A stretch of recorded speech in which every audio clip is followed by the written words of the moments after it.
Welcome to another wargame review from theplayersaid.com. My name's Alexander. And I'm Grant. And today we're taking a look at Soldiers in Postmen's Uniforms from DVG.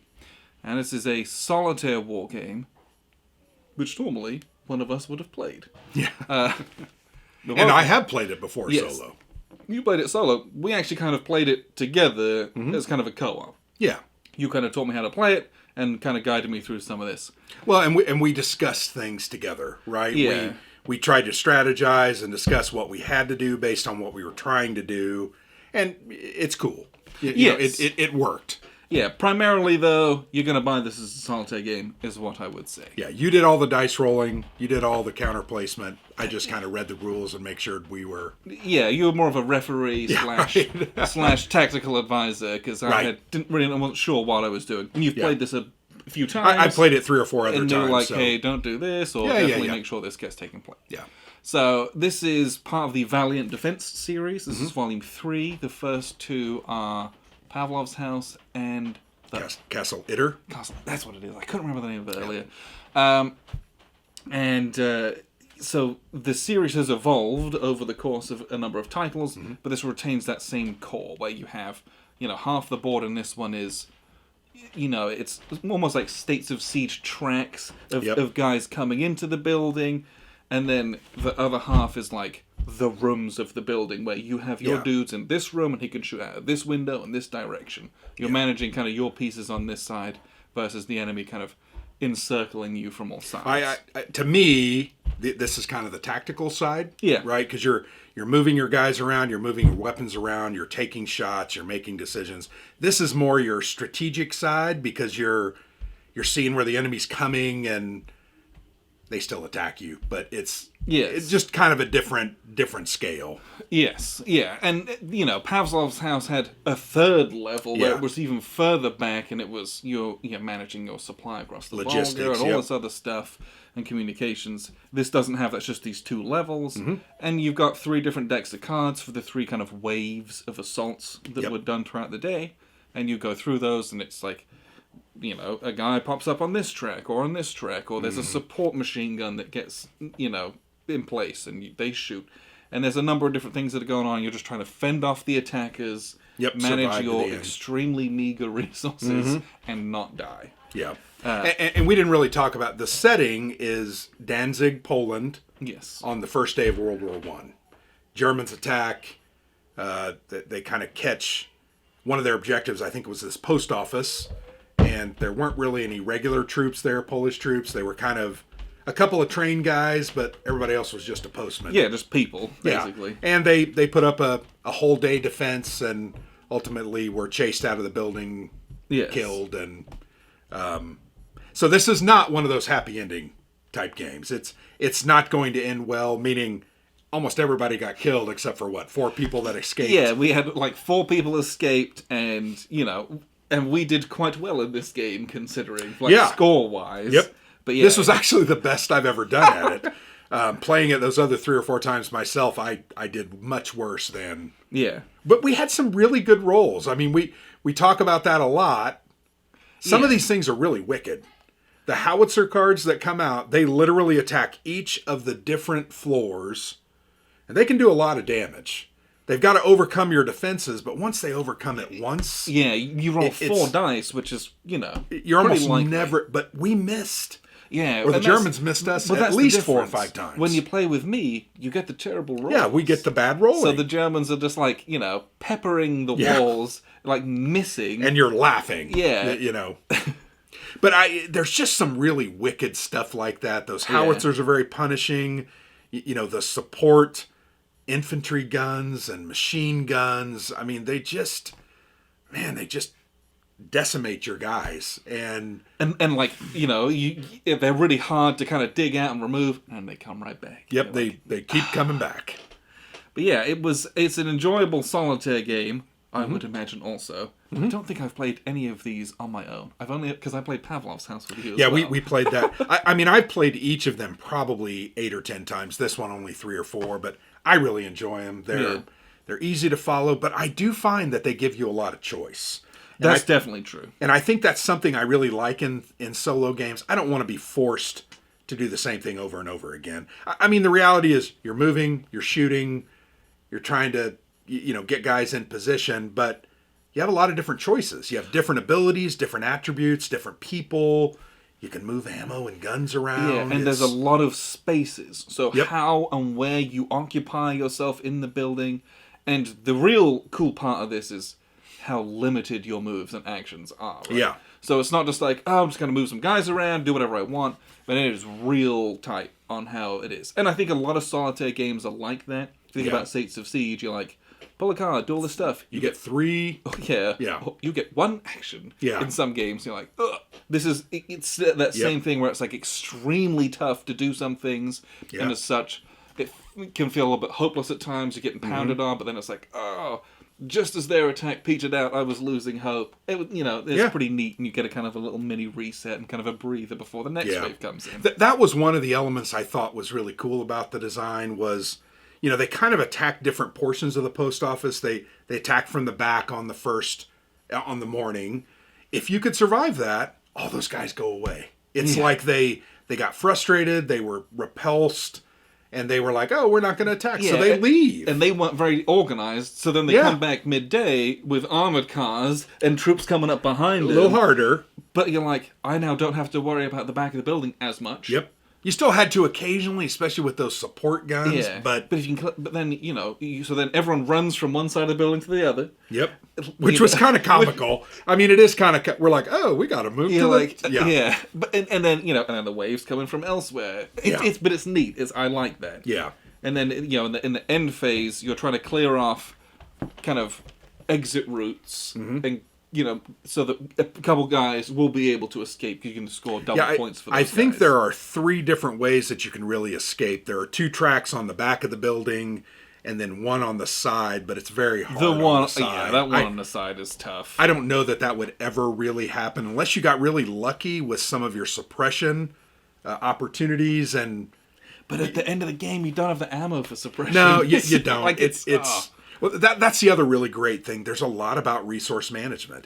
Yeah. It's not only your limited moves and actions, but you have the ammo and you have the grenades, which are very, very powerful, but also very deadly because you can end up killing yourself. Yes. If you miss. That's a really cool element. But it's about managing those resources, really, really surviving round to round. Yeah. And then you kind of get a reset. They leave. You get to kind of refresh your guys, regroup. They got some of their wounds taken care of, and man, they're ready to go again. So that's very different than the other games. There is no mid-game breather or respite. So that was something different about this. And I think I really enjoyed it. Yeah. Because the game is very difficult. It is very difficult. Without those kind of breathers and resets, it would have been over. You'd lose every time. Yeah. It would probably be an impossible game. Yeah. But it's nice that they've been able to ramp up the difficulty, but also balance it out with those kind of rests. Yeah. Because there was, I don't know, because there were times where it was like we were getting to the end of that second deck, and it was like, I'm not going to spend my resources refreshing guys because I know that we're going to get a respite. All we have to do is kill a couple extra guys and hold out. And I think to myself, isn't that what they would have done? Isn't that what they would have thought? It's just like, we just got to kill a couple more guys and then they'll break off the attack. And we'll have an hour. And I think that's such a neat little bit of flavor and theme in it. That's just like it's a fairly simple mechanic that was put in. But like I was thinking in that way. And I just think that's really cool that they can get that, especially into a solitaire game where you want that really theme to kind of drive you into it as well. The other thing I really enjoy about the game itself, the way the mechanics are, it's very dice oriented, right? You're going to decide, I've got this guy and he has 2 attack dice and I'm inspiring him with one of my leaders, which doesn't happen all that often. No. It's powerful when it does. Yeah, you're rolling an extra die, you're rolling 3 dice, and all of a sudden I need to roll a 5 or higher, and that can be challenging. Yeah. It is really challenging when you're only rolling 1 dice. Or 1 die. It is a total... Yeah, it's a crapshoot. Yeah, like real bad. But when you're rolling 3 or even 4 dice, it's like, I feel like I can do that. So it creates, I think, a lot of that anticipation, a lot of that angst, and then in many ways, several times we were like, yeah, we did it. You know, it's like joy. Yes. And to me, that's cool. It keeps me engaged. It keeps me involved. It keeps me going from one battle to the next, just hoping, oh, I got to roll a 5. Can I please roll a 5? You know, and it's really great when you have that one unit that is just rolling one die and you hit. Yeah, you're like, get this man promoted. Yeah, that guy's awesome. Oh, unfortunately, he's going to die historically, but very, very cool. There's so many of those things about this game. And the system. David's very good at these. He's made now 3 of them. There's a 4th one coming out. I think these continue to evolve. They continue to get better. And to me, more interesting. Yes. The other thing that is different about this one, most of the other games, you're all on the same level, right? Yeah. But this game had different levels of tactical height. Yeah, yes, which is cool. You know, and the line of sight concept has always been in the other designs, meaning if you're on the east side of the building, you can't shoot a unit on the west side of the building. But in this game, colors are related to the different tracks and the different enemy units. And there's some times where you have, I'm on the end of the building. I can shoot a red unit on the red track at the top, or I can also shoot a white unit on the east side of the building. And it just made for a very cool, kind of a 3-dimensional aspect to it. Yeah, and in this one, I think one of the other changes is your weapons and their range as well. Yeah. Like, you have... Basically, everyone is just armed with, like, pistols and small arms. Yep. So, they don't have any real range, right? Yeah, if you're on the ground You'll floor... shoot at 25 yards, and good luck anything beyond that. On the ground floor with those pistols, which is what they have generally, you can shoot. Yeah, or shooting out of the basement. Right. In your little windows. But when you go up to the upper floors... If you don't have a rifle... Yeah, you have to have a rifle to do anything. Yep. It's very cool. Yes. And David did that in Pavlov's house, had the anti-tank guns. Yes. And then you also had some off-board artillery. And then in Castle Itter, you really had the tank, the Basat and Jenny, that was kind of at the gatehouse. So he's sprinkled some of those... I think I really guns liked in. it here. I did, and you could move those guns. Yeah. You know, there were times where like, well, we got to get a gun down there because they can't shoot anything. Yeah, they just sat there. Yeah, Oh. and it's a challenge. And then the grenades were really powerful. Really enjoyed those. Yeah, they're really your last line of defense. Yeah. As the German assault troops kind of penetrate the interior of the building. Yep. You know, you can roll 2 dice in a regular attack if you've got a good dude there, but like. You toss that grenade, you can hit multiple guys if there's a big wave of them that come in. You attack every unit in there. But, like you said earlier, it's a trade-off. You're going to roll a lot of dice, but for every miss, you then have to re-roll that. And if you roll that into a 1... You die. Yeah. We never had that happen. Yeah, it was fortunate. I think we used 3... We used 2 different grenades to attack 3 guys total. Okay, which that's great. Yeah. I think the most guys we ever had in the house was 3, right? Was it 3 at the end? We may have killed 3 at the so end. So that was nice. We were able to kind of keep them at bay, getting 1 or 2 in. I don't know. That was very cool. I just really enjoyed this experience. I actually really look forward to going back home and playing this again by myself and making all those decisions. But that's what these games are great at. It's hard. It's very challenging. You're not going to walk away with this one. You're not going to have a huge score every time. And if you do, it's going to be a real well-earned, hard-fought victory. Yeah, if you want to see how this game works, Grant already shot a full playthrough of this. Well, it wasn't a full playthrough, but I did some examples of combat and shooting and... Save me the trouble. Different things, and it was a year ago. So it was a prototype, but really... You can just search Postmen and Soldiers and Postmen it's on our channel. It'll be right there. And, the unboxing's up as well with the new production components, which are very typical of this series. Yeah. I think the next one is Lanzareth Ridge, which is a Battle of the Bulge game. But they do have a new artist, Nils Johansson, who is amazing. Love his artwork. Well, we discovered his art through High Flying Dice games and some of their old battles of the Old Northwest. Yes. Really great artist, and his talents are brought to bear on that game. It's online. You can look at it. It's not been kickstarted yet, but there's stuff all over that you can see about how it looks. And I'm going to be honest, that's always been my one complaint. Frankly, Dan Versen games, they are playable. right? Oh, entirely functional. Absolutely. I don't know that they're overly gorgeous or they're going to blow your socks off with the way they look. But they're functional. But the next one probably will. Yeah, the next one, I think they're ramping it up. I think they're investing more in that art, and it really is going to look great. I'm very excited because, if I'm playing the solitaire, it's an extra added bonus if it's nice to kind of look at and play around with as well. Yeah. Where it's like, ooh, because his art style is very unique. Yes. And it's extremely cool. Mm-hmm. So I'm very excited for that as well. And who knows, maybe they'll go back and deluxify some of these. That'd be cool. I think that would be awesome. And once again, I think the production value is very high on these games. Yeah, they're high quality, good thick boards, cards are good. Yep. Everything's fine. The art's just, to me, once again, functional. Yeah, it's literally, which is actually cool, a historical picture.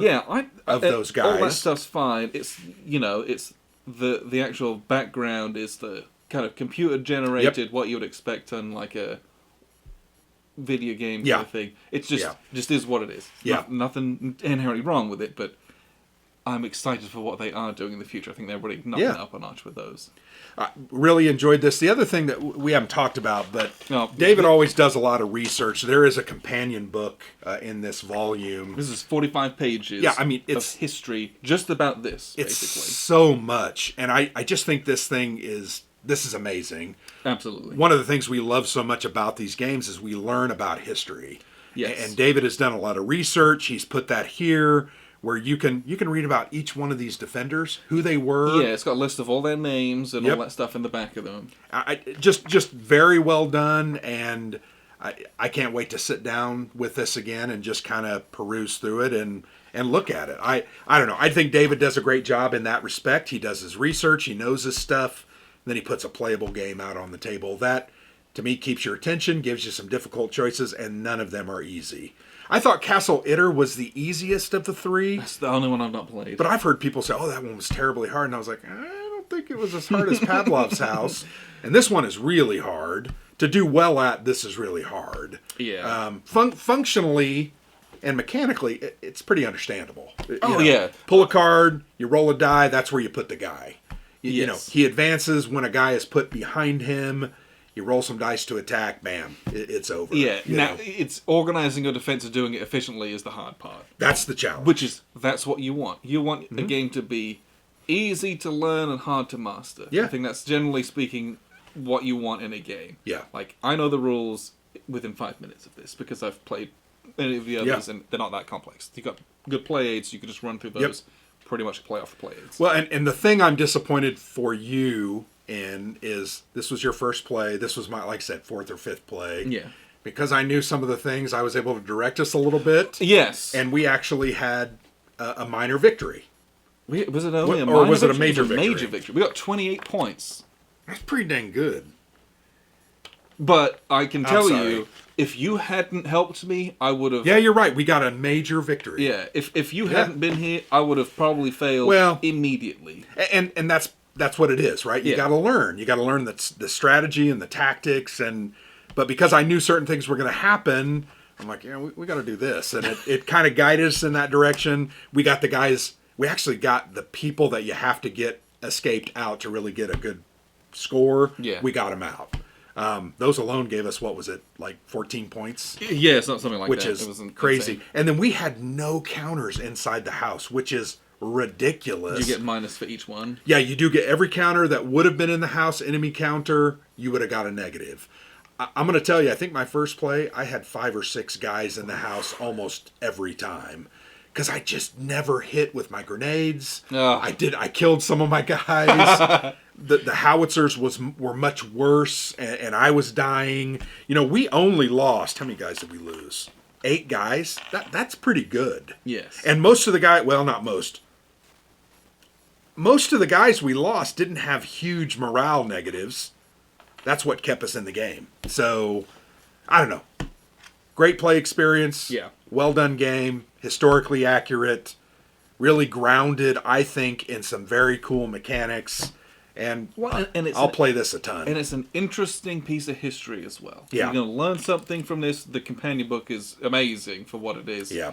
And, it shines a little bit of light on something you probably didn't know about and is memorable and heroic and worth learning about. Yeah.